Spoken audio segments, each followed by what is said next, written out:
Today we are looking at running back fantasy points per touch.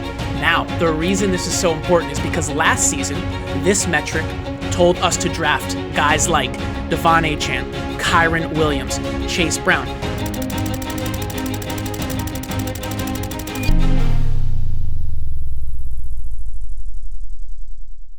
Now, the reason this is so important is because last season, this metric told us to draft guys like Devon Achane, Kyren Williams, Chase Brown.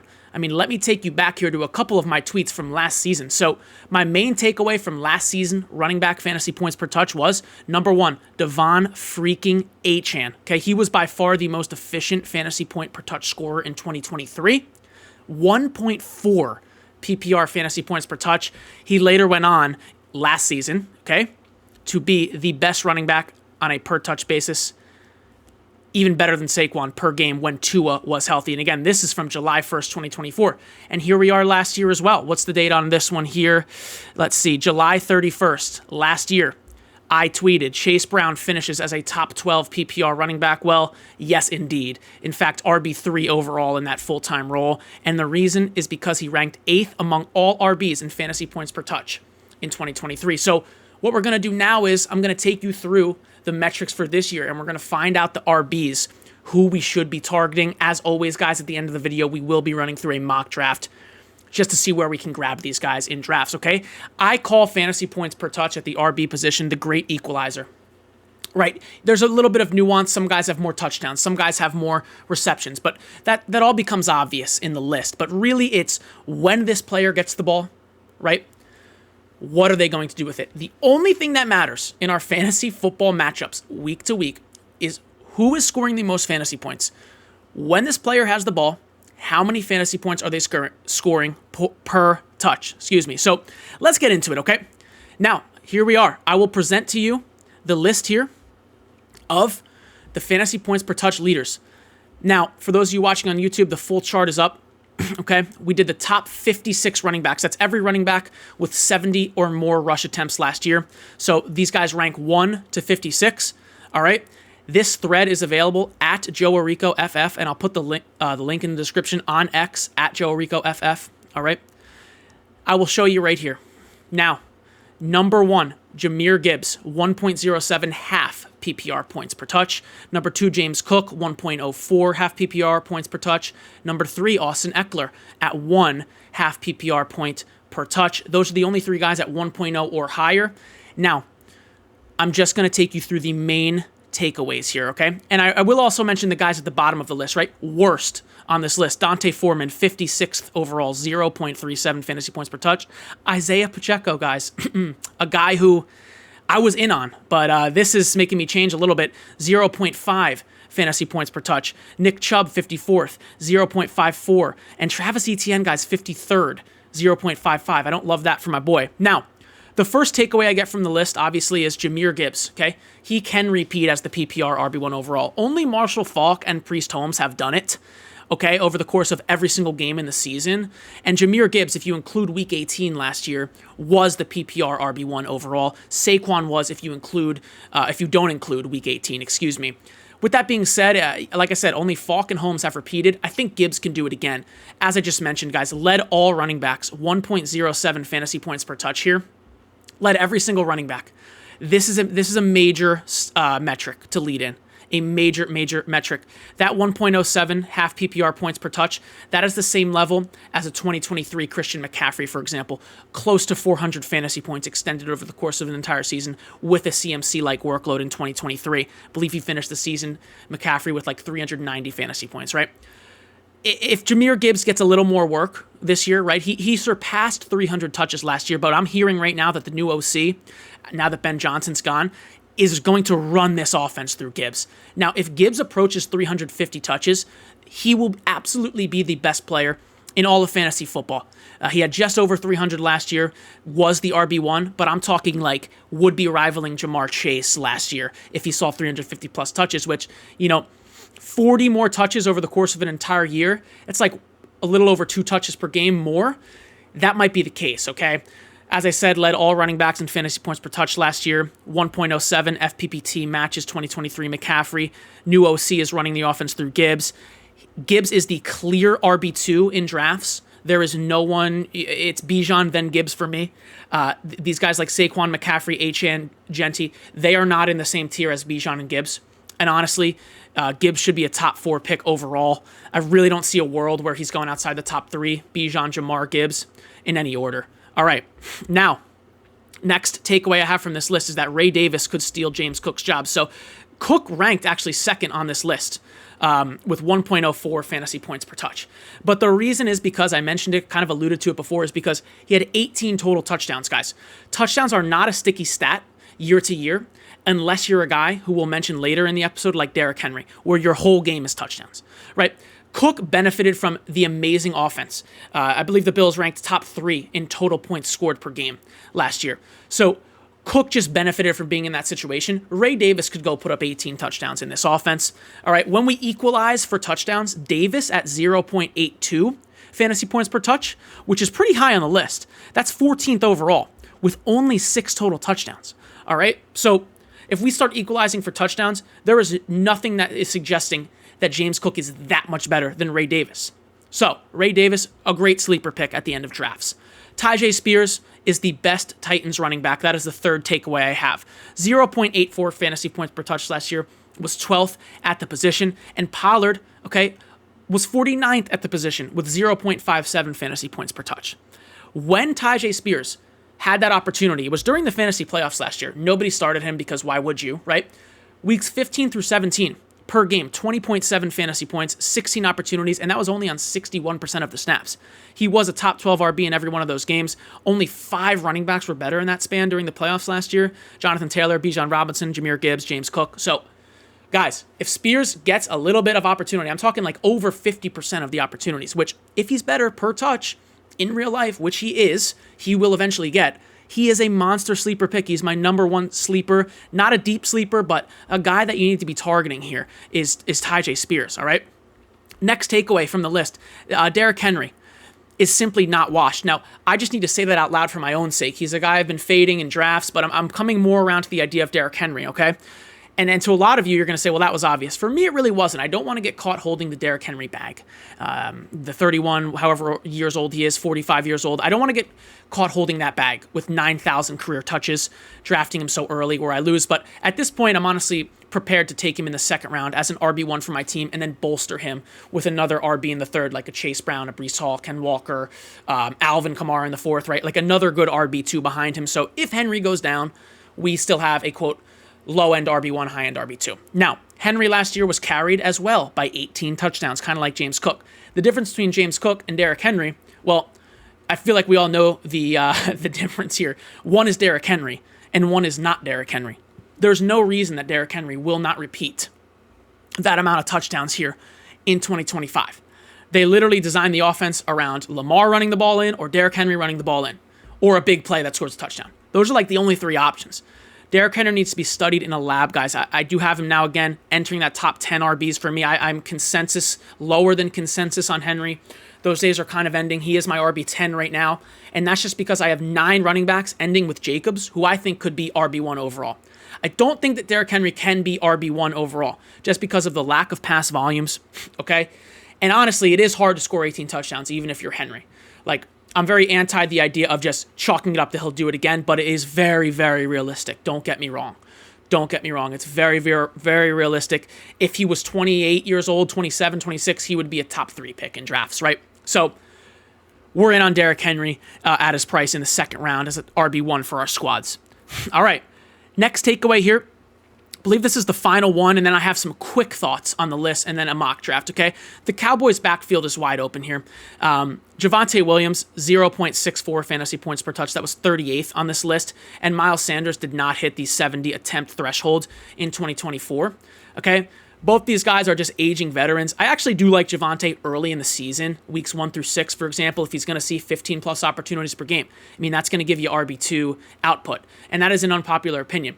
I think a combination of drafting Javonte and drafting Blue on the same fantasy team honestly is a good idea. Kind of reminds me of drafting Rachaad White and Bucky Irving, or Leonard Fournette and Rachaad White a couple years ago, right? You always got to be betting on the more talented rookie, for example, who, when they are given the opportunity, whenever that is, will outshine the veterans, okay? So Jaden Blue is the name here in the Cowboys backfield. Might not be week 1, might not be week 6, week 8, but week 10, week 11, week 12, fantasy playoffs could be an absolute league winner here.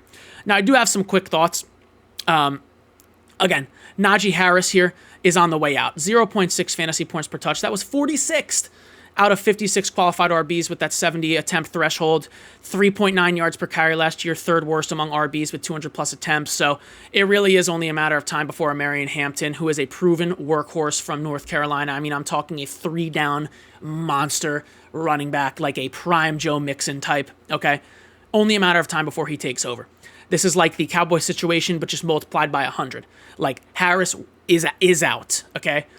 Because Marion Hampton is that good with first-round draft capital. The team went out and got him, okay? Najee might open the season, but it will be very obvious who the better running back is here. I'm all in on a Marion Hampton in round 4. Do not hesitate. Some more quick thoughts. Zach Charbonnet, I do think he could be the Seattle RB1. When we look at the list here, Charbonnet ranked pretty high. Ken Walker was 20th. It's not horrible, okay? But Charbonnet, 7th overall, 0.89 fantasy points per touch. And again, Walker at 20th, 0.78. So not a big difference, but realistically, when Charbonnet's getting those opportunities, he's scoring more fantasy points. Travis Etienne needs Liam Cohen, and he needs a new offensive line. Etienne at 0.55, 53rd best among 56 qualified RBs. It's not good at all. A slap in the face to myself, who's in on Etienne this year. And it's very obvious when you watch him play that it's just not working. It's just not looking like 2023. It's not looking like Clemson, right? But we'll see. We will see. I'm hearing good things out of camp. Austin Eckler, yet again, a great late round pick. Third on this list, 1.0 fantasy points per touch, or fantasy point, half PPR point per touch, 1. So a lot of that comes from PPR, his PPR value of just catching passes. If we did PPR points per touch, he'd be top 3 again, most likely top 2. So Eckler going at like 140 in drafts as your RB4, RB5 on your team, it's a very good pick. And finally, Raheem Mostert stinks, okay? So Raheem Mostert, he is the only running back in Las Vegas who could potentially challenge our boy Ashton Genty for these touches, for these vacated touches, about 300 vacated touches in Las Vegas, most of any team in the league. But he ranks 50th on this list, 0.57 fantasy points per touch. We'll head over to the mock draft here, guys. We'll start the draft up. As you guys know how this goes, we'll randomize the order, and we get the 12th pick here. So I'm excited to see what type of value we can find at the running back position. I'm going to be inclined to go wide receiver early. Anytime I get a late first-round pick, I'm all over the wide receivers here. And we have Nico Collins sitting there for us at the 112. Now, I'm talking Malik Neighbors, Brian Thomas, Nico Collins. You're usually getting one of those guys, even if you're 12th overall in your 12-team league. Now, Derrick Henry goes to the 111, so looking at running back here, we have Achane, Genty, McCaffrey, Irving. And let's just see what happens, guys. If we go early, heavy wide receiver, I am looking at Brock Bowers. Let me take Brock Bowers, right? In mock drafts, you got to do things, right?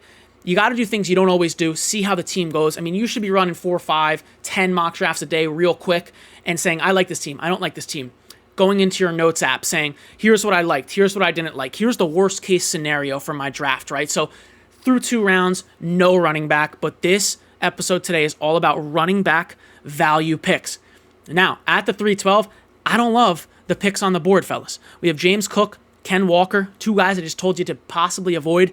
Alvin Kamara, Joe Mixon, those guys are going to go at the end of the 4th. So, I mean, I'm not loving this. I'm really not loving these options. I wish a Kyron fell to us, a Chase Brown, right? Someone like that, a true RB1. But let's just keep leaning in. Let's do a 0 RB draft here. We have Marvin Harrison, Devontae Adams, DJ Moore. Okay, QB, Jalen Hurts is on the board. Pretty interesting. I'll probably go with Devontae Adams here. The YouTube comments, you guys are just loving Adams this year, so fair enough, I will listen. Obviously, we're back on the clock. We have 2 picks in a row, and I'll just take Jalen Hurts. Let's just see what we got. We have an elite QB, we have an elite tight end, and we have 2 monster wide receivers. So anytime, guys, you're going like a 0 wide receiver, a 0 RB, a hero wide receiver, you got to capitalize on the elite onesie positions, an elite tight end, an elite QB. Otherwise, it's not really worth it. I mean, sure, you can load up on one position, but you really have to capitalize on an elite tight end, elite QB if you're kind of skimping on one position early. So we're back on the clock at the 5:12. And guys, I just realized that my face cam is blocking the entire draft board. So let me get rid of that. Hold on. Okay. Now for those of you on YouTube, you can kind of see here on the 12th pick, we have Collins, Bowers, Adams, and Hurts through 4 rounds. Now, if this was a real draft, I wouldn't be super hype about this, but it's not. It simply is not, okay? And we're back at the 5:12. And the RBs, again, Pacheco, he was the bottom of that list. Aaron Jones doesn't excite me. RJ Harvey, maybe. Tyrone Tracy, not really. Tony Pollard, I mean, we're literally avoiding Pollard. It's tough to see when these guys will be available later on. I do like Quinshon Judkins here just at the end of the 5th. When you're on the end of a round or the beginning of a round, you get those 2 picks in a row. Sometimes you got to reach for your guys. Let's take a look at wide receiver. Xavier Worthy, Waddle, Pickens. We'll take Pickens here. So 0 RBs through the 5th. I do like him. I do like Pickens there. And we will just take Judkins because I want to lock in just at least one good RB. So Judkins at 601. It's a little early for him. But like I said, we have 23, 22 picks till our next pick. So you really got to be kind of reaching for your guys here with these starts that you only get 2 picks in a row and you don't get a middle round pick. Now, a guy I'm eyeing on the way back, hopefully we get a little bit of Caleb Johnson, someone like that, or Tyjae Spears. All right. Okay, we're back on the clock. Swift on the board. Najee Harris we're avoiding. Brian Robinson is decent. We have Caleb Johnson, Travis Etienne. These are all guys I really like. So let's go ahead and grab DeAndre Swift, and let's look at the receivers again. We have Jacoby Myers. We'll take him. Okay, we'll take Myers and Swift here. Now, on the way back, I really want a Spears. I'd love a Caleb Johnson. I don't think he makes it. He's definitely going to go off the board here. Etienne's off the board at 809. Reed Johnson's still on the board, but he will go here. And really, we are eyeing Tyjae Spears. He is the next RB on the board. I hope he doesn't get taken. Please don't get taken. Oh my God. 9-10, 9-11. Yes. Okay, so Spears makes it back to us. Spears is going 113th overall.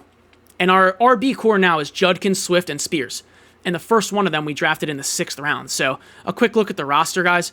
We have Jalen Hurts, Quinshon Judkins, DeAndre Swift. But then we have Nico Collins, Devontae Adams, Brock Bowers. I mean, that is a top 1 tight end and a top 4 QB.